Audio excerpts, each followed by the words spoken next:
Bismillahirrahmanirrahim. Alhamdulillahirabbil alamin. Wassalatu wassalam ala asyrafil anbiya'i wal mursalin wa ala alihi wa ashabihi wa azwajihi wa dzurriyyatihi wa atba'ihi ajma'in. Subhanaka la ilma lana illa ma 'allamtana innaka antal alimul hakim. La haula wa la quwwata illa billahil aliyyil azim. Rabbi syrah li sadri wa yassir li amri wahlul 'uqdatam min lisani yafqahu qawli. Allahumma iftah alaina bi futuhil 'arifin bik. Allahumma ja'alna minal ladzina yastami'una al-qawla fayattabi'una ahsana. Allahumma 'allimna mimma jahilna wa anfa'na bima 'allamtana wa zidna 'ilman nafi'an ya rabbal alamin. Rabbi a'udzubika min hamazati syayatin wa a'udzubika rabbi an yahdurun. U'idzu nafsi billahil 'aliyyil 'azim. Bismillahi ma sya'allah. La yasuqul khaira illallah. Bismillahi ma sya'allah. La yasrifus su'a illallah. Bismillahi ma sya'allah. Ma kana min ni'matin fa minallah. Bismillahi ma sya'allah. La haula wa la quwwata illa billah. Wa ba'du. Qala Syekhu Musannif rahimahullah ta'ala wa nafa'na bihi wa bi'ulumihi fi darain. Kata Musannif, qila al-hikmatu fi anna al-lisana wahidun tanbihun lil 'abdi fi annahu la yanbaghi an yatakallama illa fima yuhimmuhu wa fi khairin. Wa qila li anna al-lisana adh-dhakira bi kulli lughatin kana dhikruhu lil mazkuril wahid wa huwa Allah ta'ala. Wa kadhalika al-qalbu bi khilafi nahwi al-'ain wal uzun fa innahu yata'addadu. Qila li'anna al-hajata ila as-sam'i wal basari aktsaru min al-hajati ila al-kalam. Intaha. Wa innama syubbiha al-qalbu bil bahri li shiddati umuqihi wa ittisa'ihi. Syukur kita Allah Subhanahu wa taala, limpah kurnia dia, masih dipanjangkan umur kita, alhamdulillah. Dia beri kita nikmat Islam sejak lahir lagi melalui mak ayah kita, alhamdulillah. Dimudahkan kita untuk taat, jauhkan kita daripada maksiat, alhamdulillah. Diberikan kita duduk tempat yang boleh kita belajar nak faham agama, alhamdulillah.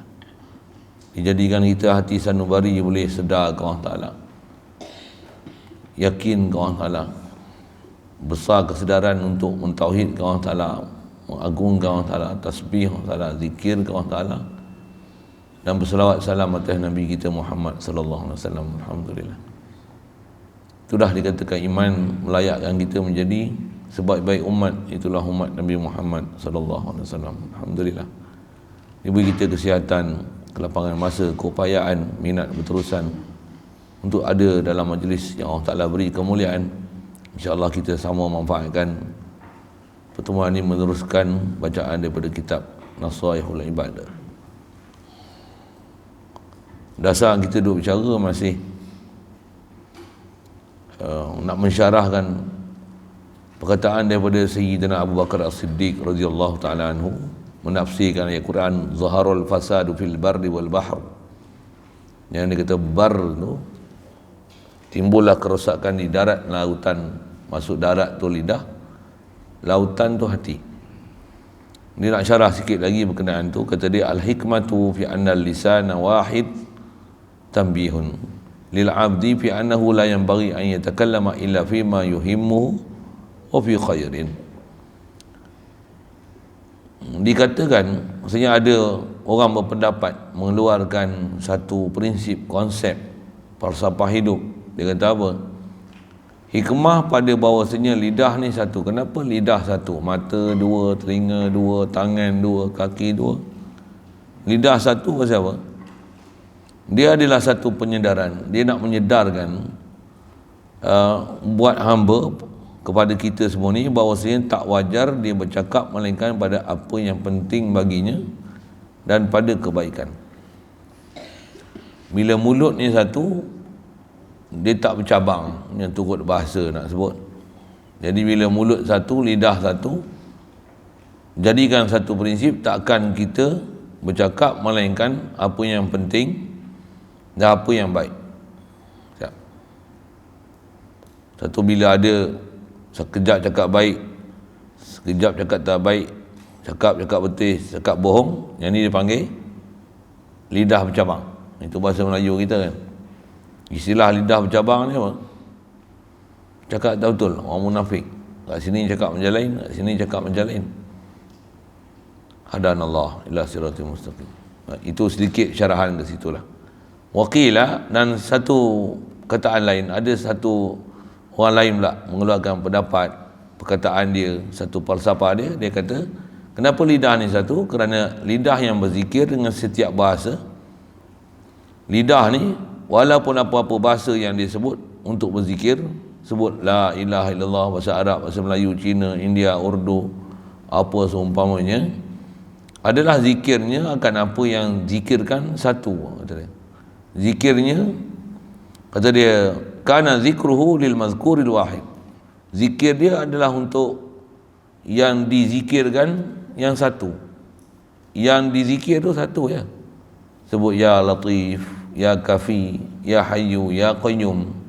Mazkur ni satu ya. Zat yang kita sebut dengan nama yang pelbagai tu Allah, tak ada lain. Jadi lidah satu pasal apa? Pasal nak menunjukkan mazkur tu satu. Ya.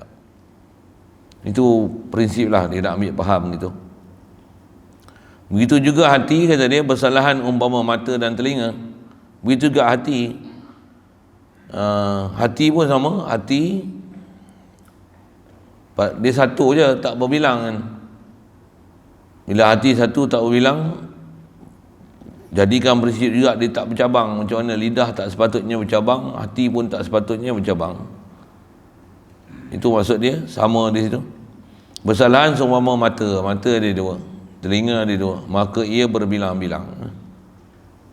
Baik, dan telinga, maka ia berbilang-bilang. Dikatakan, baik, pasal apa pula kenapa mata dua, telinga dua? Dikatakan kerana hajat pada pendengaran dan penglihatan lebih banyak berbanding daripada hajat kepada kata-kata. Melihat dengan mendengar lebih banyak keperluan dia berbanding dengan bercakap. Memang betul pun kan? Kita kalau harian aktiviti yang paling sibuk, mata, telinga, mulut tak, mulut kemudian, mata dulu. Satu kalau sebut dosa pun oleh ulama', dia sebut dosa mata dulu, dosa telinga, apa tu bawa mulut. Pasal apa? Dia sebut tu berdasarkan mana kebarangkalian untuk jadi dosa lagi banyak. Mata celik je dah ada kebarangkalian dosa, mulut belum lagi. Mulut bercakap baru dosa. Telinga pun boleh dengar je, macam-macam benda kita dengar, tapi antara lihat dengan dengar, lihat lagi banyak masalah berbanding dengan dengar. Mulut, mulut kalau jaga, kawal, tutup, gam, kunci, tak bercakap dia. Kaki lagilah tambat, kalau tak keluar, tak berjalan dia. Okay? Itu konsep falsafah lah dia sebut kenapa lidah satu, hati satu, telinga dua, mata dua tu. Right.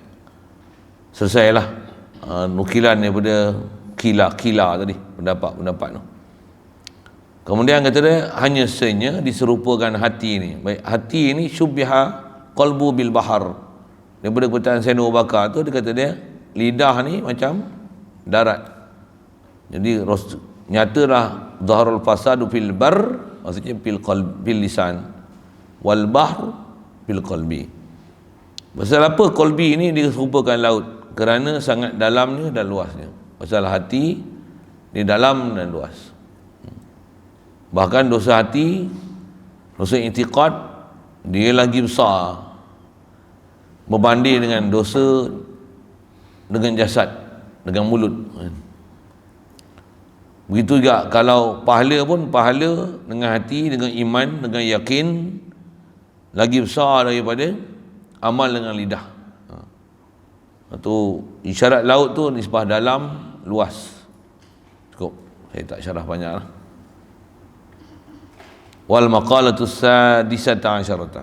Seterusnya kata dia, maqalah yang ke-16. Qila. Dia kata qila. Asal qila ni majhul daripada qala. Qala qila. Maju asalnya quwila. dhamma waluhu wa kusira ma qabla akhir bina majhul. Tapi pasal quwila, waw berbalik kasrah,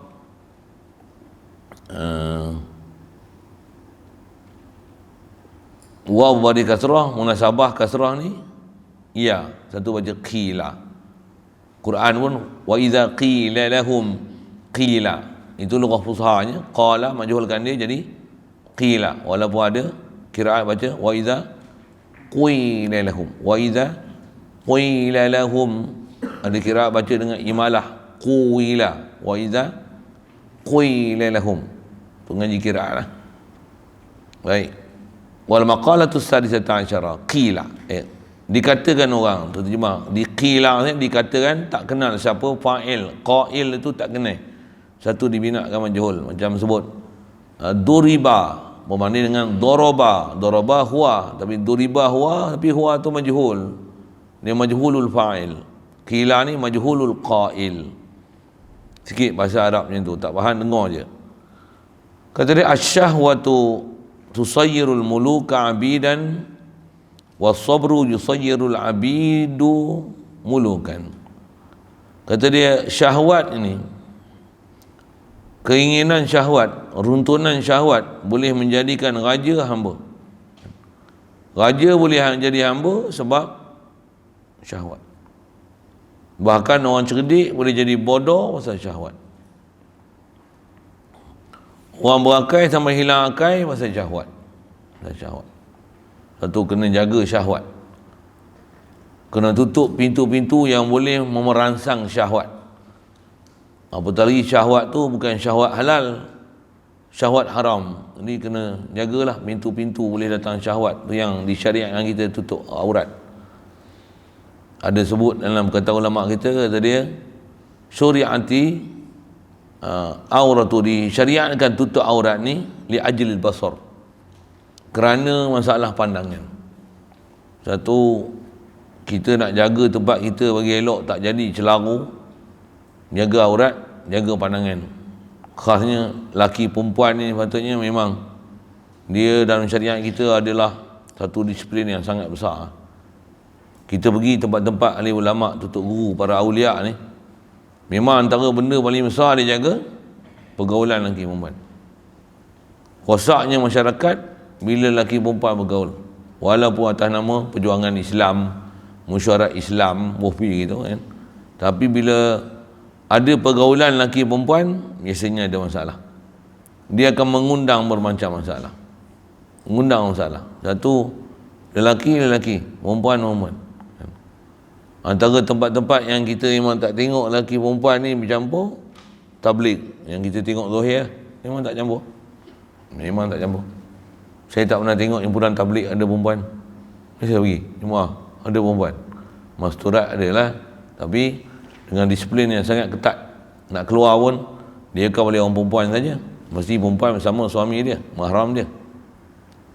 Naik kereta pun nak pergi satu tempat, dia bukan satu kenderaan ni lelaki semua, perempuan semua. Tak. Dia mesti pasang dia duduk sekali. Dia punya meeting tu duduk sekali. Ni lelaki perempuan tu suami isteri. Dia takkan ada rombongan ni perempuan aja. Mana boleh musafir perempuan saja? Gila. Ikut syariat salah tu. Dalam bab dakwah tabligh tu, yang saya sendiri pernah terlibat dalam bab-bab macam tu, tapi saya tak biasa keluar jemaah masturat. Masturat tu tak pernah keluar lah, suami isteri sekali keluar dakwah kan. Tapi biasalah keluar dakwah ni. Memang terpelihara sangat bab tu. Terpelihara sangat. Kalau ada pun nak bayan untuk muslimat, perempuan belah sana, lelaki belah sini, tak nampak apa langsung. Nampak tabir Kalau buat jur apa pun, orang berpuluh-puluh ribu, juta-juta pergi kat Bangladesh, Tonggi, apa semua tu, tak nampak seorang perempuan. Saya pergi India pun sama. India lah saya pergi, Hyderabad. Saya pergi sana, sama juga. Memang payah nak nampak perempuan. Kau nampak pun, gelap aja. Grup dia. Dia takkan lalu depan kita, tengah-tengah dia belah, redah tu, tak ada. Satu tempat yang terbaik, tempat boleh jaga lelaki perempuan. Satu, bila ada orang perempuan, dia kena faham lah. Tambah dia orang perempuan, kalau dia ada agama, takkan dia relax, dia duduk dikelilingi oleh orang lelaki. Itu kan sepatutnya. Tapi kalau kita pergi sekolah selamba je orang perempuan keliling dia lelaki, ada kan.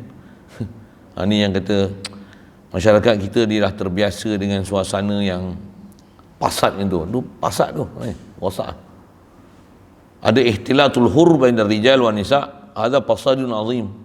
Kata ulama bila bercampur lelaki perempuan ni kerosakan besar. Besar. Sekolah campur jantan betina, rosak.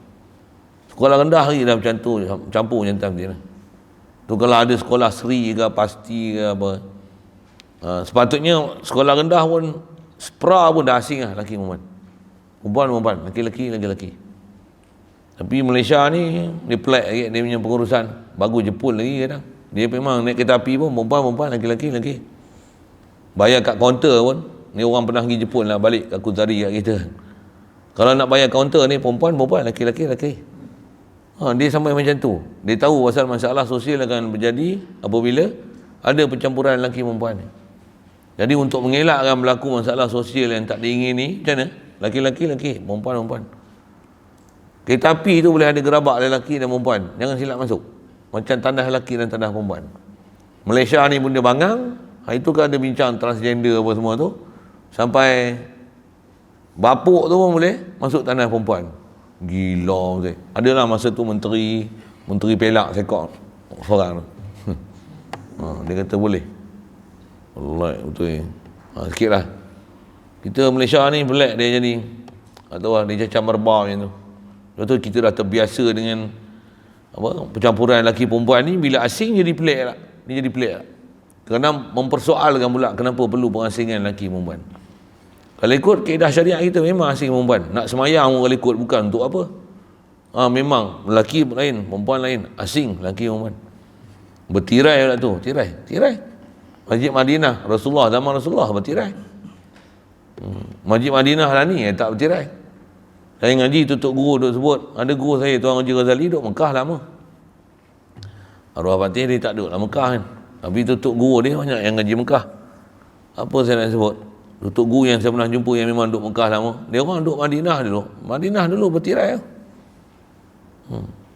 Masjidil Haram dia tak ada tirai. Pasal dia tawaf kan, dia bulat. Dia nak asing dengan lelaki perempuan tu payah. Tu pun dia sebenarnya ada tempat khas lah. Orang lelaki kat sini, perempuan kat sini. Tak campur. Dulu satu masa dulu jaga sangat ketat peraturan tu.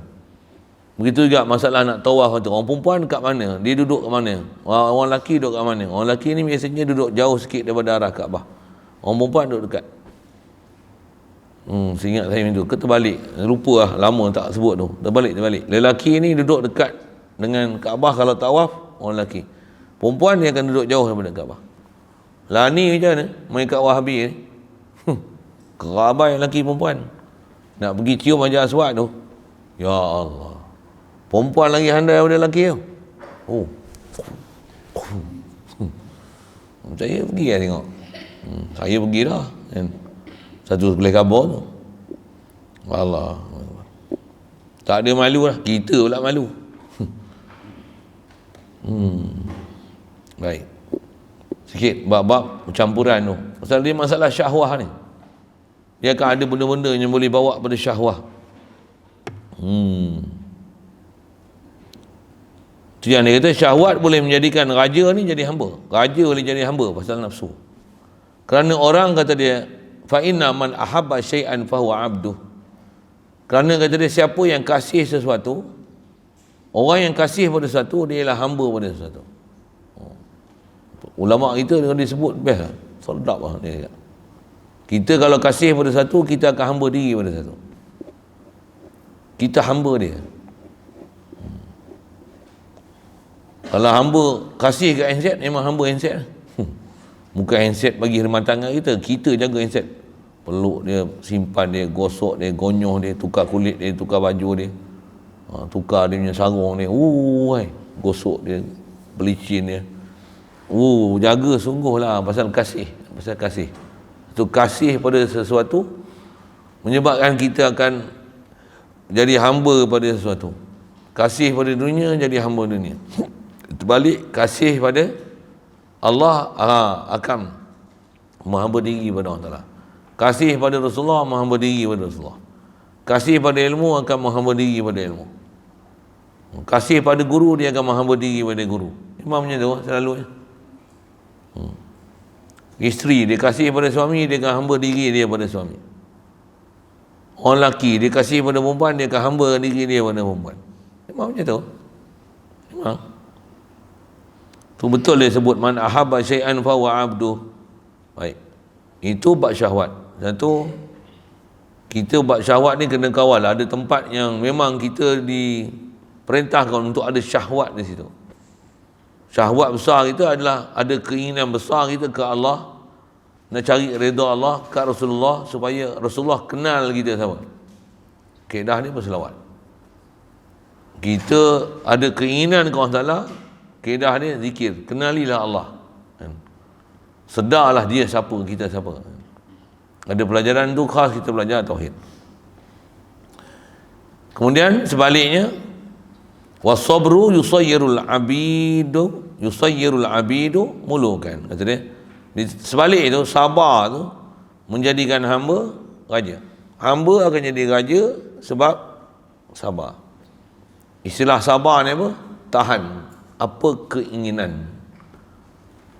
Apatah lagi keinginan tu melibatkan nafsu. Ada benda yang boleh berkaitan nafsu, tahan, kita raja. Kita raja. Kita akan kawal nafsu. Tapi kalau ikut kena nafsu, bahasa orang tua kita, kita akan lesu. Itu memang pepatah Melayu sedap dia. Ikut nafsu, lesu. Ikut rasa, binasa. Ikut hati, mati. Pepatah orang tua kita lah kan. Betul. Ya, betul. Kita ambil perkataan mereka tu, macam tu kan. Ikut nafsu, lesu. Ikut rasa, binasa. Ikut hati, mati. Ikut hati tu maksudnya ikut rasa hati. Rasa nak buat, buat. Itu masuk ikut hati tu. Semua tu kalau ikut nafsu lah tu, masuk dia tu.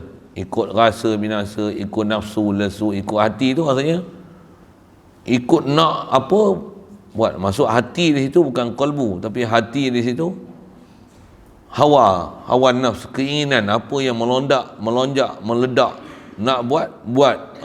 Tu menyebabkan mati. Sebaliknya sabar boleh tahan kehendak nafsu, yang tu menjadikan hamba pun dia akan jadi raja.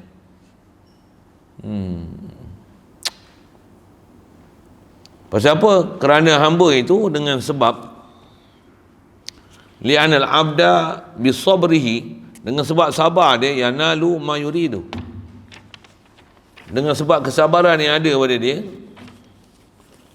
mencapai apa yang dia mahukan, apa yang dia nak akan dapat. Syarat dia sabar. Dan tu bab sabar ni besar dalam kehidupan. Allah, sabar. Tambah kita dalam menuntut ilmu ni paling besar sabar. Ngaji tak faham, sabar. Usaha tak dapat, tak boleh, sabar. Cuma bila sebut sabar ni, usaha untuk betul dan dapatkan. Itu maksud sabar. Sabar ni bukan diam bodohnya, tak. Sabar ni kita usaha buat tapi tak hasil. Itu baru sabar. Baru sabar. Dan sedikit dia suruh kita berhati. Dia kata, ala tara ila ay ala yasilu ilmuka ila qissati sayyidina al-karim ibnul karim. Itu asal dalam kitab bahasa dia. Tidakkah, kata dia, kamu lihat, adakah maksud tak kamu lihat ni, takkah sampai pengetahuan kamu kepada kisah penghulu kita yang mulia, anak kepada orang yang mulia, kepada anak yang mulia, Al-Karim ibnul Karim. Siapa dia? Yusuf As-Siddiq ibnu Yaqub As-Sabur ibnu Ishaq Al-Halim ibnu Ibrahim Al-Khalil Al-Awwah alaihimussalam. Nabi Yusuf ni dikenali sebagai Al-Karim ibnul Karim. 4 keturunan dia Karim. Dia Nabi, ayah dia Nabi, tok dia Nabi, moyang dia Nabi. Rasul, bukan saja Nabi, Rasul. Yusuf bin Yaqub bin Ishaq bin Ibrahim. Yusuf bin Yaqub bin Ishaq bin Ibrahim. Imam Ghazali, nama dia siapa? Muhammad bin Muhammad bin Muhammad bin Muhammad Al-Ghazali. Berapa kali Muhammad? Saya kat pondok ada pergi pondok tu, nama dia Ismail, anak dia pun Ismail. Dia punya suka nama Ismail tu. Saya tak tanya dia pula, kenapa dia panggil nama anak dia Ismail. Tak tahu cerita. Dia nama Ismail, anak dia pun nama Ismail juga, Ismail bin Ismail. Ada lah pasal-pasal tu. Berkata apa salahnya nama aku ni pun Ismail, ni pun nama anak Nabi, nama Nabi pun salah. Macam Muhammad anak dia pun nama Muhammad juga. Esok cucu pun nama Muhammad, cicit pun Muhammad juga, Muhammad bin Muhammad bin Muhammad bin Muhammad. Itu bab nama. Jadi dia kata, kamu tak tengok ke cerita Yusuf wa Zulaikha dan juga Zulaikha, Zulaiha, Zulaika, Zulaikha. Sebutan betul dia Zulaikha, bukan Zulaika. Zulaiha, Zulaikha. Sebutan Arab dia macam tu lah. Melayu balas lagi kot mana pun. Zulaikha. Baik, apa jadi ni antara Yusuf Zulaikha? Fa innaha, Zulaikha ni ahabbat sayyidana Yusufa. Zulaikha ni dia jatuh hati dengan penghulu kita, dengan Nabi kita Yusuf. Macam mana dia jatuh hati? Nihayatul hubbi, sehabis-habis kasih. Lupa dia yang dia ni ada suami. Dia cintai penghulu kita Nabi Yusuf sehabis-habis cinta. Betul Nabi Yusuf lah macam mana? Wahwa, Nabi Yusuf ni dia yasbiru ala makriha wa aziyatiha. Nabi Yusuf ni dia sabar di atas tipu dayanya Zulaikha dan gangguan-gangguannya Zulaikha yang wa aziyatiha, dan benda yang menyakitkan daripada Zulaikha pada Nabi Yusuf. Dia buat macam-macam supaya Yusuf ni, Nabi Yusuf AS suka ke dia. Sampai tahap macam mana? Penjara. Dia buat sesuatu istilahnya supaya Yusuf suka kat dia, sampai ajak Nabi Yusuf ni bersendirian dengan dia dengan bilik paling paling tinggi privasi dia. Dia ada tujuh bilik dalam bilik. Dia ajak Nabi Yusuf pergi duduk situ. Ajak buat perkara yang tak sepatutnya dibuat. Nabi Yusuf tak teringin pun. Dia sedar apa benda yang baik, apa yang buruk kan. Apa nak sebut? Di atas sabar dia tu, Zulaikha jadi hamba dia. Jadi hamba tu tak mana? Dia sanggup tu, di atas syahwat, keinginan dia yang besar pada Nabi Yusuf tu, dia hilang habis maruah dia. Padahal dia yang bela Nabi Yusuf tu daripada kecil. Nabi Yusuf tu kalau ikut hamba yang dia beli. Hamba yang dia beli pada kecil, tapi bila besar syahwatnya pasal gila dia kat Nabi Yusuf. Tapi Allah Ta'ala pelihara Nabi Yusuf AS. Macam mana ni? Bahkan saya ngaji tutur dia sebut, dia punya takut dan gerun jatuh pada maksiat tu, bila dia ajak nak buat benda tak elok, dia tak teringin sikit pun kepada Zulaikha ni. Bahkan kalau boleh nak dibunuhnya Zulaikha ni. Pasal apa? Awak ajak aku buat benda jahat sampai macam ni. Macam mana sebut dalam Quran? Falamma ahamma bihi wa hamma biha, ya kan? Walaqad hammat bihi wa hamma biha. Belajar tafsir baru faham ayat Quran tu. Walaqad hammat bihi. Zulaikha ni memang hammat, nak sungguh ke Nabi Yusuf. Wa hamma biha, dan Nabi Yusuf pun nak ke Zulaikha. Nak apa? Berbeza nak tu. Zulaikha nak buat benda tak elok ke Nabi Yusuf. Nabi Yusuf dia bukan nak buat macam mana Zulaikha minta tu, tapi kalau boleh dia nak bunuh. Pasal ni dah tahap jahat takat gaban dah. Macam tu. Kita kalau kena duduk tempat tu mengelepar. Soal lah bahasa-bahasa itu. Tak faham, diam ni. Tapi Nabi Yusuf tak. Bahkan falaula ar-ra'a burhana rabbi, kalaulah tak diberikan satu burhan kepada Nabi Yusuf ni, apa burhan dia? Dia minta sangat berlindung dengan Allah Ta'ala daripada jatuh dalam kejahatan ni. Bahkan kalau boleh nak dikepak, nak dibunuhnya Zulaikha ni, pasal ajak benda jahat yang khianat kepada suami dia. Kalau bahasanya, kalau diteruskan tu istilahnya, dia khianat pada suami Zulaikha yang bela dia daripada kecil. Bayang no, khianat dia tu bukan khianat sikit tu, khianat besar tu. Tu dia kalau boleh nak bunuhnya Zulaikha. Tapi setengah tafsir sebut wa falaula ar'a burhana rabbih. Apa burhana rabbih tu? Diperlihatkan Nabi Yakub, ayah dia berkata kat Nabi Yusuf, wahai Yusuf, nampak rupa Nabi Yakub datang kat Nabi Yusuf ni, apa? Wahai Yusuf, larilah kamu ke arah pintu, keluar daripada bilik ni. Pasal apa? Kalau tak keluar macam mana? Dia akan bunuh Zulaikha tu. Lari. Tu kata pintu tu kalau ikut tutup. Dia tak buka pun, tapi bila dia pergi kat pintu terbuka. Itu apa jadi? Zulaikha kejar dia. Zulaikha kejar dia. Satu kalau ada sabar tinggi macam mana, takkan lari gunung ni kejar. Gunung kejar kita. Bahasa gitu lah. Ya, yang betul. Dunia ni lagi kita kejar, lagi dia lari. Tapi cuba tak kejar tengok. Dunia datang menyembah kat kita sampai kita tak nak. Allah, minta maaf, saya tak nak ni. Tapi kalau kita kejar, duk ha macam anjing jelai lidah, duk tak puas duk minta tu. Memang dunia macam tu prinsip dia. Lagi kejar dia macam bayang-bayang, lagi kejar, lagi panjang bayang, lagi susah nak dapat. Tapi kalau kita tak peduli kat dia macam mana? Bayang akan hambakan diri ikut kita. Mana saja kita pergi, dia akan bersama kita. Ni kata-kata Tok Guru lah. Saya terkesan perkataan dia orang tu. Ui, betul juga. Bayang ni kalau kita kejar, nampak bayang, cuba kejar nak. Lagi kau kejar, lagi petang, lagi jauh.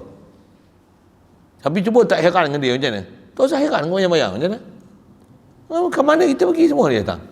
Ada ya, mesti dia ada. Mana ada kita tak ada bayang? Kita bukan Rasulullah, tak ada bayang. Mana ada cahaya kat kita? Bayang akan ikut mana saja kita pergi.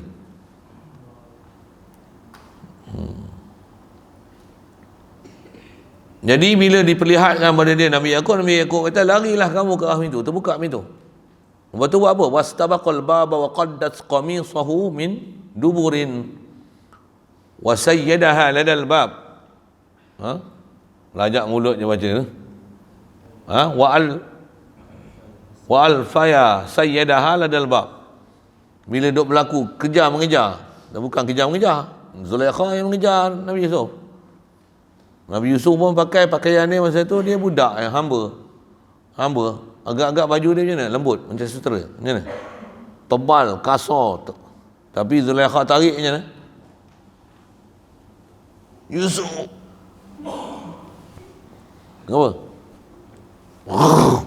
Koyak tu. Ni nafsu dah naik kepala lah sampai koyak. Kain tebal macam guni koyak. Bayang tak macam mana merontunnya dia nak kat Nabi Yusuf tu. Koyak. Saya ngaji juga tegur sebut, orang lelaki yang perempuan sama cantik. Bukan nak berlelaki orang perempuan lah ni, tapi sejarah. Apa? Siapa cantik? Ya ke? Ya. Orang lelaki yang cantik. Saya ngaji Tok Guru sebut misalnya, tengok ayam jantan, tengok ayam betina. Ayam mana segak? Tengok lembu jantan, lembu betina. Lembu mana segak? Mengaku jantan semua segak. Tapi kau malas mengaji, balok, bodoh. Segak pula otak hang. Tu yang tu kena sepak ya. Saya ngaji tu pasal tu bahasa Tok Guru disebut simple dia. Di mana terbukti segaknya orang lelaki? Orang lelaki tak payah pakai gencu, tak payah pakai subang, tak payah pakai gelang, tak payah pakai rantai. Cantik ah? Comel. Orang perempuan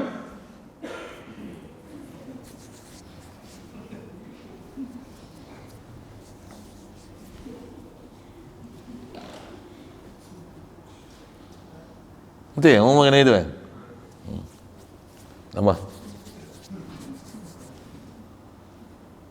masker lah. Orang lelaki tak payah. Orang Ta'ala bagi tumbuh bulu, misai janggutnya, comel. La ilaha illallah. Macam benda pun comel besar kali, comel hati lah. Jasad tak ada apalah kan. Tapi jaga, tak ada apalah, tak apalah. Ramai juga orang jantan minat dekat nyonya, bukan amoy. Kat nyonya pun dia boleh minat. Yang ni apa masalah? Cuba jawab. Nafsu, pandai. Nafsu. Satu, jangan main. Saya ngaji arwah-arwah batin tu, pasal sana ada pondok perempuan, tok-tok pun ada. Zaman saya tu budak perempuan, tempat dia terhad sikit. Ada paling kuat pun dalam 80 orang. Tu ramai lah tu. Tok-tok ada dalam 30 orang. Dalam ramai-ramai tok tu ada tok yang umur kat 70, 80 lah. Tapi arwah patih kata apa? Jangan duk main kita dia, orang perempuan ni. Terang nama tok tu, Tok Esah nama panggil kan. Terang Tok Esah tu pun hari-hari tengok. Mula-mula tengok nampak tua tu. Hari-hari tengok nampak comel macam anak dara kan. Ya. Ini betul ni tak? Saya ada kenalan budak pondok ni kan. Mak dia duk ngadu hai dia. Apa dia? Dulu duk pondok mengaji bagus. Waktu bila dia kerja, kat pejabat dia tak di India. Dulu India. Walai. India bukan India. Pakistan. Sana punya kan. Nak sebut apa? Bukan India sana punya. India Malaysia ni banyak ni India gelapnya kan. Dikatakan India Malaysia ni banyak India yang paria punya. Oh, kasar sikit kan. Kasta yang tak laku di sana mai sini. Sikit lah sebut tu kan. Jadi yang main ni hak gelap-gelap. Waktu dia bila dia kerja duduk tempat India ni, mula-mula tak ada perasaan. Sampai duduk setahun dua, duduk pejabat sekali. Sampai macam mana? Nak kahwin dengan India tu. India tu pula minat kat dia. Dia pun tengok macam India ni macam bagus. Perempuan tu pun nak masuk Islam, nak kahwin dengan dia. Mak dia duduk pening. Nak cerita apa? Mula-mula tengok hitam. Lama-lama jaga lah. Dia boleh nyanyi. Hitam manis, hitam manis. Pandang tak jemu. Apa? Oh, pandai Pandang tak jemu yang hitam manis. Oh, hitam itu menawan tu. Sampai jadi macam tu.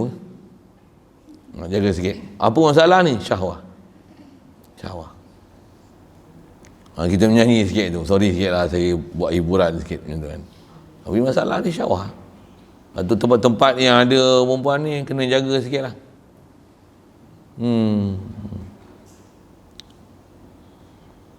Tu dia orang kata orang tua pun tengok teringin lah. Jangan hak tua pun teringin tak tengok kan.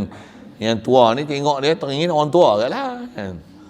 Tak tahu kadang-kadang orang muda pun teringin tengok orang tua.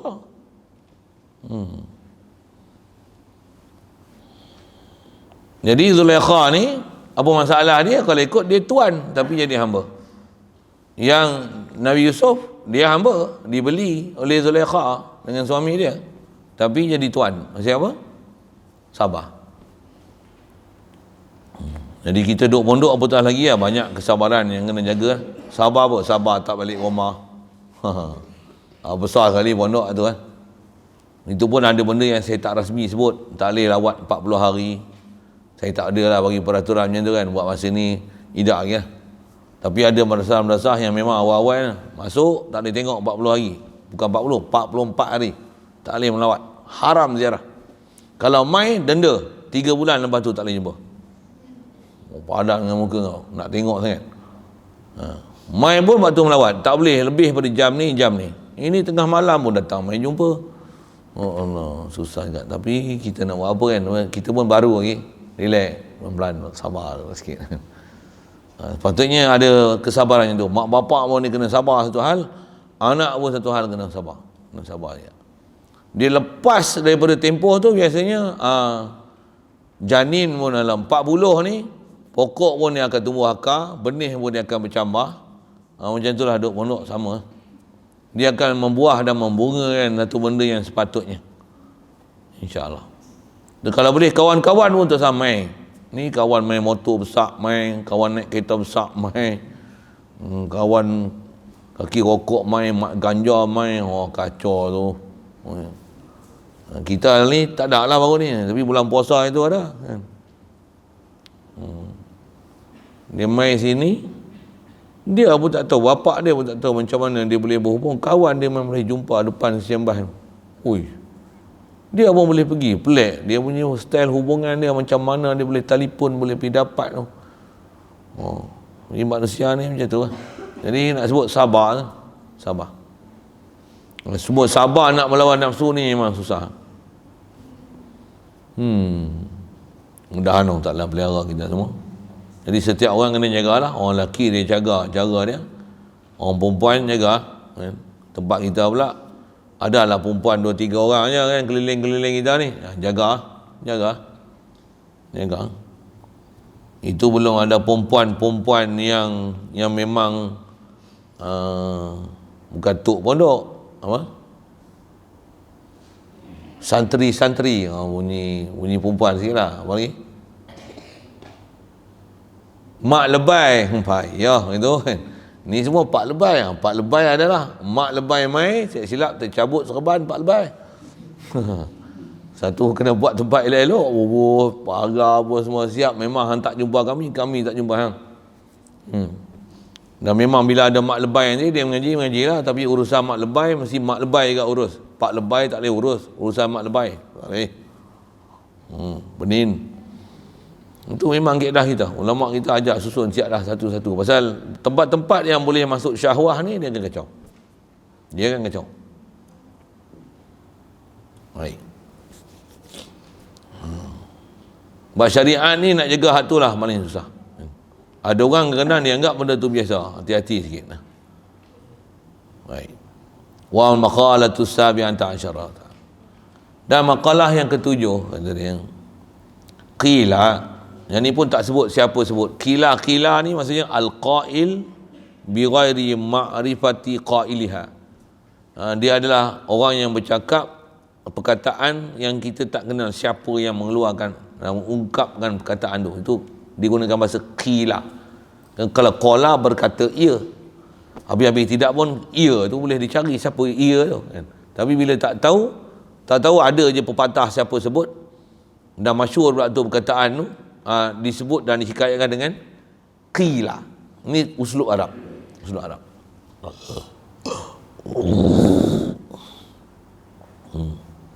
Satu kau dalam Quran pun bila sebut wa idza qila lahum aminu kama amanan nas. Apabila dikatakan, siapa yang kata? Wallahu alam, siapa yang kata tu? Bila qila ni maksudnya ada orang bercakap tapi tak kenal pasti siapa yang bercakap, siapa yang mengeluarkan perkataan tu. Al-qail tu tak tahu siapa dia. Tu qila. Ini pun tak tahu. Tapi kata-kata dia berharga satu dia sebut. Dia kata apa? Tuba ay al-khairul katsir liman kana aqluhu amiran bi an yuqtada bi an yaqtadiya bi muradi aqlihi al-kamili. Kana aqluhu amiran wa hawahu asiran. Tu asal matan. Wa hawahu asiran. Ai masuk hawahu ni ai mayalanu nafsihi ila mala tahihi min ghairi da'iyati syar'i. Asiran ay mamnu'an min zalik. Wa wailun ay halakun syadid liman kana hawahu amiran bi an arsalaha ila mushtahiyat. Kita baca jamak muannas tu ila mushtahiyatiha wa aqluhu asiran ay mamnu'an min nahwi tafakkuri fi ni'amillahi wa fi azamatihi ta'ala. Yang ni pun masih dalam bab akal, bab syahwat. Tengok macam mana. Dia kata maka maqalah yang ke-17 dikatakan bertuahlah. Maksud bertuah ni tuba. Wa husna fatuba lahum wa husna ma'ab. Quran pun banyak kataan tuba ni. Rasulullah pun ada dalam hadis dia sebut fatuba lil ghuraba. Ja'al islamu ghariban wa sayaudu ghariban fatuba lil ghuraba. Tuba, apa makna tuba? Ay khair kasir. Maksudnya dapat kebajikan yang banyak. Bahasa lain kadang-kadang diterjemahkan tuba ni apa? Bertuahlah. Masuk bertuah ni apa? Dapat kebajikan yang sangat banyak yang tak boleh nak hurai kebajikan itu. Itu perkataan bahasa Arab ni tuba. Wa tuba lahum wa husna ma'ab. Tuba. Bertuahlah. Siapa bertuah? Liman kana aqluhu amiran. Bagi orang yang akal dia jadi pemerintah. Maksudnya orang yang berakal. Istilah berakal ni siapa? Orang yang boleh menilai dan menimbang apa yang baik itu baik, yang buruk itu buruk. Tak dikatakan akal dalam istilah ilmu ni, melainkan orang yang mempunyai kewarasan akal yang sangat tinggi dan keputusan yang dibuat tepat dengan apa yang sepatutnya. Itu dipanggil akil. Kalau buat keputusan di luar daripada kebijaksanaan dan apa keputusan yang sepatutnya, itu dipanggil jahil. Jahil. Akil ni mesti orang yang mempunyai satu keintelektuan yang tinggi dan dia boleh mengikut apa keputusan yang tepat, yang pasti dengan kewarasan akal yang telah dianugerahi itu. Bertuahlah orang yang akal dia jadi pemerintah. Macam mana akal dia pemerintah ni? Dengan bahawa dia mengikut kehendak akalnya yang sempurna. Seseorang ni dia akan ikut apa tunjuk ajar akal dia yang sempurna. Tu dobi akal yang dikatakan bertuah ni, akal mana? Akal yang sempurna. Dalam bahasa kitab tak dipanggil akal, melainkan akal ni akal kamil. Kalau Quran pun puji orang yang berakal, inna fi dzalika la'ibratan liulil absar, liulil albab, liulil nuha. Orang berakal dalam Quran maksudnya akal kamil.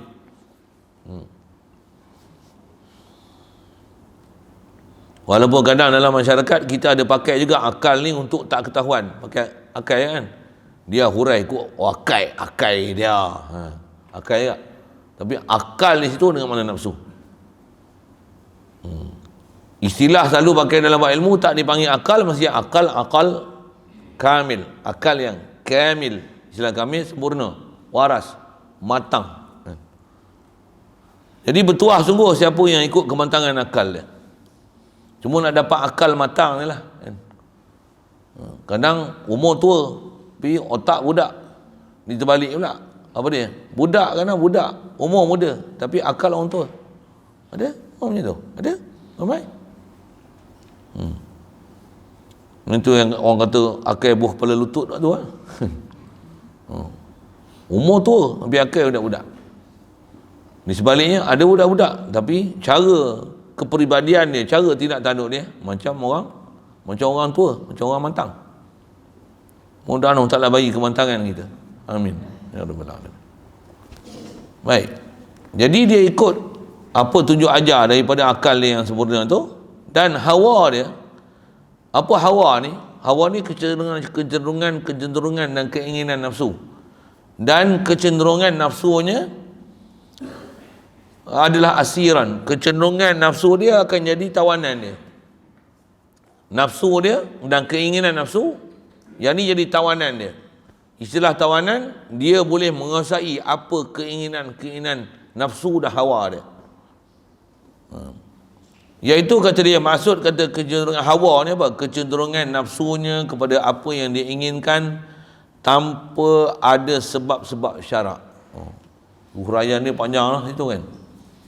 Tak dipanggilkan hawa ni, melainkan dialah mayalanu nafsihi ila ma la tashtahihi min ghairi da'iyati syar'i. Dialah kecenderungan nafsu kepada apa yang dia inginkan, tapi keinginan dia tidak ada yang disuruh oleh syarak untuk menginginkan benda-benda macam tu. Yang tu dipanggil hawa nafsu. Itu gelar hurai banyak lah, sebut macam tu cukup kan. Jadi asal yang sebut apa? Bertuah orang yang boleh jadikan akal dia ni sebagai pemerintah raja, yang dia ikut kewarasan akal dan boleh tawan nafsu. Cuma nak tawan nafsu ni lah, hadanallah.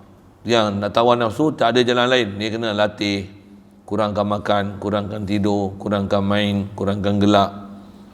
Dia kena banyakkan ikut perintah Allah Ta'ala, banyak zikir, banyak bangun malam, banyakkan selawat, banyak tengok kitab, banyak buat nota, banyak muzakarah, banyak nasihat, banyak amal makruf, banyak nahi mungkar, banyak khidmat.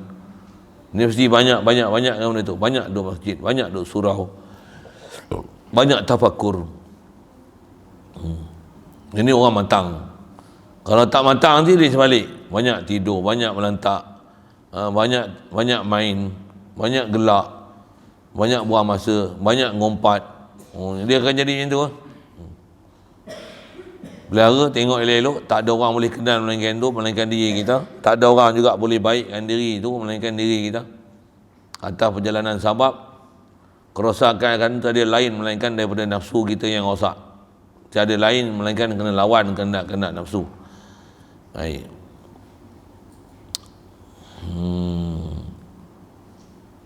Jadi dia boleh jadikan hawa dia tawanan. Maksud jadi tawanan ni apa? Terhalang daripada demikian. Apa demikian tu? Apa-apa yang tak dibenarkan oleh syarak, dia takkan pergi.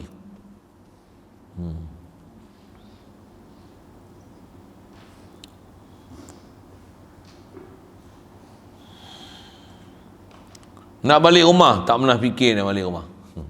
Datang je hayalan nak balik rumah, syaitan, iblis. Kau mengganggu aku nak mengaji. Oh, steady yo.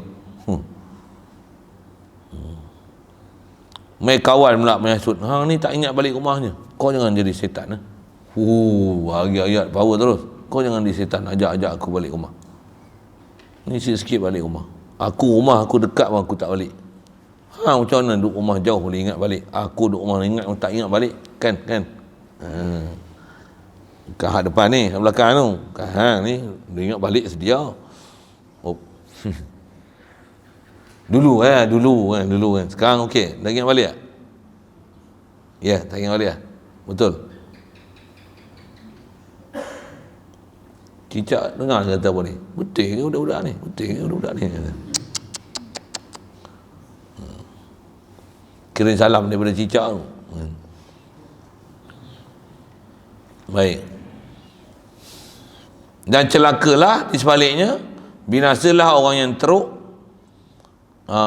Tak kena. Celakalah, apa maksud celaka ni? Binasa yang teruk. Masuk wail ni, dia halakun syadid.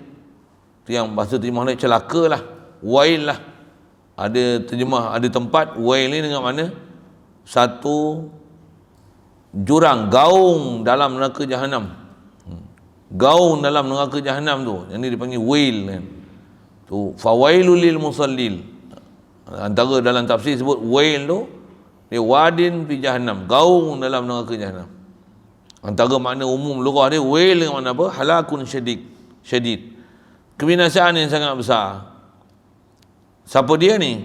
Orang yang adalah hawanya pemerintah. Nafsu dia pemerintah.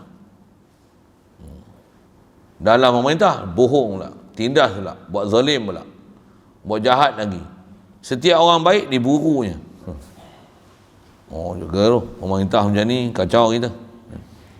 Dia nak jadi adik-beradik Fir'aun lah. Janji matlamat dia tercapai. Sekalipun orang mati, dia peduli apa orang mati. Dia akan tipu, macam-macam tipu kan. Saya ada sebut itu kan, apa dia? Dia boleh kata siapa tak vaksin, bohpi, rakyat penipu memang banyak ni. Ya. Dia kata siapa tak vaksin mempunyai 9 kali lebih keberangkalian untuk mendapat kena penyakit coronavirus berbanding orang telah divaksin. Penipu, pembohong. Dan dia kata siapa yang belum divaksin ada 72 keberangkalian untuk besar untuk jadi mati berbanding dengan orang yang dah divaksin. Celaka, bohong. Tu saya kata celaka tu siapa? Berani kelahi . Tak payah buat kajian saintifik, lah ni aku panggil yang dah kena vaksin. Kita kawan tengok siapa yang dah kena. Ada penyakit-penyakit tu kita duduk sebelah tengok. Berapa? Betul tak aku 9 kali lagi cepat kena penyakit ke dia lagi 9 kali lagi cepat? Kalau kata mati tengok siapa mati 72 kali. Betul ke 72 kali? Angkat ambil nombor mana ni? Angka mana? Kau bid'ah ke nombor tu? Boh pergi pasal-pasal itu. Mereka fakta merepek. Tapi dia tipu. Memula kata 2 vaksin, lepas tu 3 vaksin, baru sempurna. Lepas tu esok sambung. Lepas tu sampai mampu lah kau. Memang dia akan kata tunggu lah dia cakap. Tunggu tak percaya tunggu lah. Pembohong. Tu ada tutup guru kita kata apa? Orang-orang yang memang faham kan. Dia kata dulu orang suruh vaksin, terpaksa vaksin lah. Kata 2 ni dah sempurna, full vaccinated. Habis 3. Ni perangai Dajjal sebelum Dajjal. Lagi tajam ni orang punya bahasa. Dajjal ni apa dia? Syurga dia adalah neraka. Neraka dia adalah syurga. Tak mana dia bagi syurga. Vaksin boleh pergi ke mana-mana. Kan syurga kan? Vaksin, ya? Boleh makan kat kedai makan. Vaksin terselamat daripada kena jangkitan. Bohong. Itu syurga dia sebut tu, itulah neraka. Padahal vaksin, tengok. Kita vaksin kan? Hak stroke ada, hak tak sihat ada, hak mampu pun ada. Macam-macam hal tu pasal vaksin. Syurga yang dia sebut tu, itu adalah neraka kita. Siapa tak vaksin, kita buru sampai keluar cacing. Oh, neraka pada dia sebenarnya itulah syurga. Oh, ada tutup guru kita guna bahasa gitu, main. Memang kita tengok penipu. Namun Dajjal ni memang kazab, bohong. Ya, bohong. Depan mata kita bohong. Terang-terang bohong. Tapi orang percaya. Ramai orang percaya. Dan ramai orang pakai perkataan-perkataan yang bohong tu berbanding dengan perkataan kita yang dia sebut ni. Sampai kita cakap macam ni, orang cop. Bubuh label lah ni. Yang pembohong tu, yang tu lah. Jaga sikit-sikit sebut biar tu.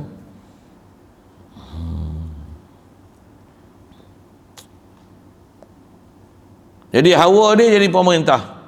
Dia yang penting, dia boleh sampai apa cita-cita dia, agenda dia.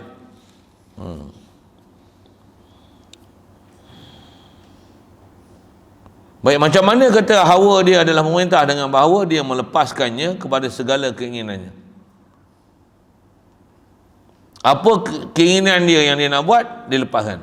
Dia buat, dia bagi. Dia serah. Satu duduk pondok, dia kena kenal hak tu kan. Nak balik. Orang bagi balik sehari, dia balik 3-4 hari. Balik pula tak beritahu. Itu satu pasien. Balik bagi tahu lah. Bukan ada apa, bagi tahu bukan masalah apa-apa kan. Sekurang-kurangnya ajar nafsu apa dia.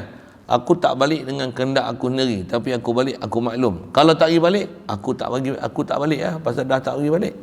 Macam tu putusan. Nak keluar pun minta izin, tak bagi keluar tak sah. Pasal tak dia bagi izin, dah lagi izin keluarlah. Tu pun bukan dah boleh keluar bagi izin ni. Aku boleh keluar, bukan. Bagi izin tu keluar, buat kerja siap-siap balik. Kita pun dah bagi penjelasan dah. Tempat syaitan bertelok, syaitan beranak ni bukan boleh duduk lama. Saya tak kata orang lain. Saya memang sendiri pun kalau pergi pekan benda yang kita nak pergi cari ke apa ya, pergi tak selesai balik. Kalau orang rumah saya suruh beli barang apa, tulis tu, kadang tak tulis pun pasal dah tahulah apa benda nak beli. Dia sebut je tak ingat. Okey, beli, balik. Tak tunggu lama. Apa nak sebut? Saya kalau pergi pekan hari sampai orang tegak. Apa dia? Laju. Lajulah aku kan menyambar. Sorry sikit saya ni bahasa. Dia orang jalan tengok dulu, belek dulu, sembang dulu. Kita tak pasal kita tek. Ada benda yang kena order, siap, tinggal sini, tinggal order, pergi sana dulu, tak. Pergi ambil, balik tu capai, tak, balik. Masing-masing kan. Pasal kita Tok Guru dah cerita dah apa dia.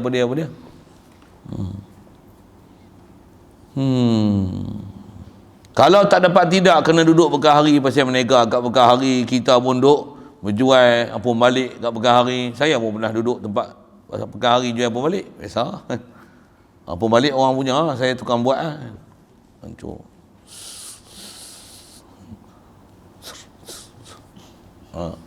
Balik goreng mi warung dia pasang pekan hari. Saya tu bukan kami masa mula-mula saya kahwin dulu, setahun selepas kahwin, betul-betul setahun. Ada orang minta tolong bantu kat pekan hari, seminggu sekali sehari kerja. Pukul 9 masuk, elok waktu memang kita kosong hari kami, memang tak ngajar pun. Itu sampai pukul 12, 3 jam pergi. Duduk pekan hari, macam-macam kerana pekan hari. Jual pun balik, sambil jual pun balik, mula jual lah. Tu dah pandai tu, pergi dapur pula, duduk sebelah pun kan. Ada goreng mi, ada goreng bihun, ada goreng ketiau, semua benda dah ada, kita tolong curah kacau kan. tang. Biasalah duduk warung. Tapi tu dia mata macam tu. Alamak. Sampai boleh cakap Siam. Pasal Siam banyak main turun beli pekan kami. Sepadan Siam 5 kilometer. Ni tanya ni berapa ni? Dia cakap Siam. Kawan saya ada seorang. Dia Siam. Dia kata cakap sibat lupa dah. Maksudnya 5 kupang ke RM1 nak? 5 kupang ke RM1? Neng song sam. Bat. 5 bat. 5 bat tu 5 kupang kan? 5 kupang ke RM1? RM1 apa? Sip kan? Sip 10. Sibat. Habat. Bungkus lah. Boleh belajar cakap Siam masa pergi jual kat Pegari. Belajar tu taklah mahir mana. Dekat swadikap lah kita kan. Ada orang reti pandai Siam pada kita lagi. Awak tak pandai. Apa cerita ni? Cerita pasal terpaksa duduk ke hari. Jadi kena jagalah peraturan-peraturan. Takkan nak buat tirai berhari lah. Ni belah lelaki, ni belah perempuan. Susah awak lah kena tiraikan mata awak kan. Tu yang kata di tempat syaitan bertelok dan syaitan beranak kan. Duduk lama tu bankrupt. Macam habis. Dalam amalan tak banyak, bankrupt habis.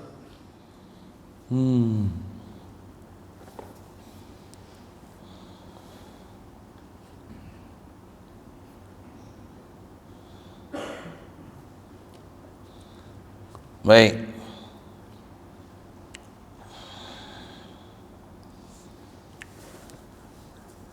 Jadi orang yang celaka ni apa? Dia akan gunakan, dia akan lepaskan semua keinginan dia, apa pada keinginan dia semua akan ikut. Jadi kena tengok kita ingin apa kan. Ada benda keinginan yang kena lawan, tak boleh ikut keinginan tu. Sama duduk pondok ni kena kenal apa keinginan yang boleh, apa keinginan tak boleh.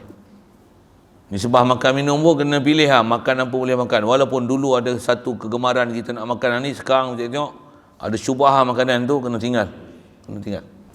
Walaupun makanan tu satu sudut kita suka, kita minat, lazat tertawan hati, tapi bila ada bunyi-bunyi tohmah dia macam mana? Tinggal. Contoh dulu satu isu kan kat Malaysia ni, coklat apa? Cadbury kan. Kata ada DNA babi. Memang ada DNA babi pun. Walaupun kau suka makan Cadbury apa? Fruit and nuts ke, almond nuts ke, apa lagi? Hazelnut ke, satu bar tu kan RM1, RM2 lah. Ni saya tak tahu lah. Saya peminat makan coklat juga kan. Coklat macam tu lah kan. Minat juga. Tapi bila tengok, alamak ada DNA babi. Terus talak 3. Tak rojok lah, tak Cina buta lah tu. Talak 3 terus. Sorry lah. Goodbye to you. Forever. Bukan I miss you, I will not remember you anymore. Goodbye. Hadza firaqu baini wa bainak. Dekat ni ni saat perpisahan antara aku dengan kau. Sorry aku tak asyik dengan kau. Jangan sampai duk terliok walaupun dah nyata benda tu haram kan. Saya pernah hadir satu ceramah, sikit nak sebut tak nafsu tu lah. Ceramah CAP, Consumer Education of Malaysia, of Penang, Malaysia pula, CAP, Persatuan Pengguna Pulau Pinang, CAP. Dulu Malaysia ni CAP antara lantang sebut hak-hak pengguna, khasnya yang pengguna Islam ni. Dulu tak ada PPIM lagi kan, dulu CAP lah. Walaupun CAP, tapi dia cakap tu lantang dan berani apa yang hak-hak yang sepatutnya dikabarkan. Pasal ada orang yang vegetarian, tak boleh makan benda-benda yang unsur binatang, dia tak kabarkan benda ni. Antaranya disebut aiskrim lah. Masa zaman saya tu popular aiskrim lah. Jadi ada consumer of Penang ni, wakil dia datang ceritalah, ni aiskrim macam ni, ada lemak, ada gelatin babi, gelebuk. Dalam majlis tu ada salah seorang daripada pegawai kerajaan lah datang. Zaman tu zaman pemerintahan Dacing lah zaman tu. Datang hadir dalam majlis tu. Selepas wakil daripada Consumer Education of CAP ni datang bercakap, Masa tu buat perjumpaan kat Ipoh, panggil semua sekolah-sekolah agama, cerita tentang inilah benda-benda syubhah ni. Sepatutnya orang sekolah agama kena ambil perhatian lah. Ada isu macam tu. Lepas tu ada pegawai agama ni, dia bercakap, pada saya sepatutnya dia tak bercakap macam tu kan. Memang dalam isu tu adalah disebut aiskrim ke apa-apa kan. Dia kata, adalah dia cakap panjang, tapi saya nak ambil kod apa benda yang dia sebut dalam ucapan dia. Dia kata macam ni, takkanlah dengan sebab ada 2-3 perkara yang aiskrim yang sangat sedap ni, dia boleh kata gitu, aiskrim yang sangat sedap ni, kita tak boleh nak makan dengan sebab ada perkara-perkara macam ni. Tentu ada cara-cara jalan untuk menghalalkan dia. Alamak, kita apa, something wrong lah orang pejabat agama ni. Orang pejabat agama tu cakap tu, saya tak sebut lah nama dia, nanti terbakar lah dia. Kalau ikut saya sembuh api kan. Bagi macam naga tu, sembuh tu kan. Dia boleh cakap macam tu. Allah, bila dia cakap tu, kami, apa benda ni kau cakap? Ada tak masalah dia boleh kata, takkan benda yang sesedap macam ni, bila sedap pun, kalau dah babi sedap apa weh. Maksudnya selama ni kita kena tipu lah, rupanya babi rupanya tak sepatutnya kita kata sedap. Dah ada benda-benda syubhah belah tu, bukan syubhah, memang benda haram yang bubuh lah dalam benda-benda macam ni. Mana nak boleh makan? Habis diteliok, nak teringat juga. Tu yang kata masalah nafsu lah ni. Apa masalah? Bila dia dah sedap macam mana, orang kata haram pun macam mana, dia pekak telinga dia dengar benda haram tu, pada dia sedap. Sepatutnya kita macam mana? Dengar, walau dulu dah makan sekalipun, dengar macam tu macam mana? Sepatutnya macam mana? Muntah tau. Dengar je ada babi. Patutnya dalam majlis tu terkejut orang. Apa pasal kau ni? Tu dia kata, aiskrim ada babi. Muntah tu koi. Dah memang ada orang muntah. Tak payah jolok. Ya, dengar je. Alamak. Pasal lawyer tengok ni, pasal dah makan bekas-bekas lah. Berapa tapuai kan makan.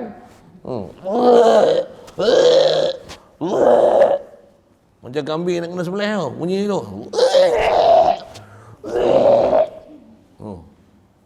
Patutnya macam tu. Yang ni hidup macam ni. Cukup kot saya bagi isyarat tu badan lah. Ni apa masalah ni? Ya, nafsu ni masalah dia macam ni kan. Bila dia tak faham apa yang sepatutnya dia kena faham, benda yang dia dah seronok, kita kata tak boleh pun dia nak juga. Ini masalah. Orang kata handset tak boleh. Oh, dia tak boleh dapat handset, melengur. Siapa? Problem lah. Tak dapat handset ni. Tengok dia orang tu, boleh pula main handset, saya tak boleh main. Sakit hati je. Siapa? Dia orang boleh pula main game, saya tak boleh main game. Dia orang boleh buat handset, abang-abang boleh pula, saya tak boleh. Ada orang macam tu. Patutnya macam mana? Tak mau. Benda haram, ustaz tak bagi tu, tak elok lah tu. Memang tak elok. Dia orang ni macam tak ada akal je. Wow, patutnya macam tu. Ini dia nak pergi rebut, dia ambil main. Siapa tu nasib lah kena. Tapi bukan orang sini. Mana? Afrika. Dia orang Afrika ada main sini. Tapi kulit tak hitam lah. Baik. Dan akal dia jadi tawanan. Akal dia yang waras tu jadi tawanan Nabi. Sepatutnya tidur awal, dia tidur lewat. Pukul 3, pukul 4. Tak tidur. Waktu tu, subuh konon ngantuk. Ingat ke tahajud kuat? Dia main game kuat. Dia mesti ada something wrong yang mesti tu. Mesti ada. Wajib mesti ada. Saya taklah kena menyemak semua seorang-seorang kan. Tapi bila tengok pelik yang ni, mesti something wrong. Macam tu lah. Tutup guru kita dah ajar lama dah kan. Buat tengok budak-budak ni macam acting dia macam pelik. Dia pelik. Dia bila acting pelik kan, mesti something wrong. Mesti ada benda tak kena. Buat ni. Dia buat ni mengantuk je. Maghrib, mengantuk subuh, mengantuk zuhur, mengantuk. Apa masalah kau? Rupanya kasih dia kat benda lain. Kasih dia bukan apa benda yang kita duduk sini untuk mencari dan belajar. Dia tak ada tumpu perhatian pun. Mesti ada masalah. Mesti ada masalah. Ada orang baru je mengaji, tak kenal alif bata apa pun, baca pun tak boleh, tapi dia dengar kuliah tu, terbeliak je mata dengar. Siap nota tulis. Tulis pun garis je kan. Tapi boleh baca. Hari tu ada orang, saya tak nak tunjuk gambar kan. Ada kan? Nama apa? Syahrir nama dia. Nama dia Syahrir. Hari tu ada baru ni dia main. Syahrir nama dia. Orang tengok dia punya nota. Kalau dia main sekali lagi, rasa dia nak main ni, ke depan ni. Dia punya nota tu, macam ni garis. Tapi dia boleh baca. Apa benda dia tulis? Steady. Kami dulu bulan puasa terima wali-wali pelik-pelik. Pelik-pelik. Itu salah seorang yang pelik lah. Dan tak boleh pakai kain melekat. Dia tak boleh pakai kain melekat. Kan? Dia tak pakai kain melekat. Dia pakai seluar t-shirt. Luar t-shirt. Tak reti nak pakai kain melekat. Dia punya nota garis je. Garis, lurus, bengkok, bawah, atas, kiri kanan. Macam masuk hospital dekat bilik ICU. Macam tu. Tapi dia boleh baca. Apa payah nak? Dia boleh baca tulisan tu. Apa benda dia tulis? Sebut apa dia? Mengikut ahli sunnah wal jamaah. Dia boleh baca tu. Apa dia tulis tu? Masya Allah, ajib, pelik. Orang taklah tu nak kata. Tapi itulah dia punya perhatian bila mengaji tau. Dia boleh tulis. Tulis dia garisan dia. Yang kita tulis betul-betul ni depan mata baca tak betul. Saya sebut saya lah, macam orang lain. Allah. Jadi dijadikan akal dia ni tawanan. Maksudnya terhalang dari umpama berfikir pada nikmat-nikmat Allah dan pada keagungannya Allah Ta'ala. Hadan Allah. Satu antara yang memang Quran sebut, apa dia? Antara masalah kita ni dalam kehidupan, dan Allah Ta'ala suruh kita merenung, dia kata apa? Afara'aita man ittakhadha ilahahu hawahu. Adakah tidak kamu lihat orang yang jadikan Tuhan dia sebagai nafsu dia? Macam mana Tuhan boleh jadi nafsu? Istilah Tuhan jadi nafsu, dia taat kat siapa? Taat kat nafsu, nafsu adalah Tuhan. Taat kat Allah, Allah adalah Tuhan. Tengok, kita bertuhankan nafsu atau bertuhan dengan Allah Ta'ala. Simple aja ayat tu. Siapa yang ikut nafsu, fa'adallahu Allahu ala ilmin. Allah Ta'ala akan sesatkan dia walaupun dia ada pengetahuan. Fa'adallahu Allahu ala ilmin wa khatama ala sam'ihi wa basarihi. Allah Ta'ala akan kunci hati dia dan penglihatan dia. Dia tak nampak dia buta nampak kebenaran. Satu, ikut nafsu, dia boleh butakan mata hati. Dan Allah Ta'ala datang dengan persoalan dengan tu. Faman yahdihi min ba'dillah. Siapa nak bagi petunjuk pada dia selepas daripada Allah Ta'ala? Siapa lagi bagi petunjuk? Jadi apa jalan nak dapat petunjuk? Tinggalkan keinginan hawa nafsu. Pandanglah apa Allah Ta'ala hendak. Jangan pandang apa nafsu hendak. Kata ulama kita dah lama. InsyaAllah sambung kita. Wal maqalatus saminata asyarata kila man taraka zunuba raqa qalbuhu wa man taraka al-kirama fil mat'umi wal malbusi wa ghairihima wa aklil halali sofat fikratuhu. Masya-Allah. Biasanya kata dia situ dulu. Ada soalan?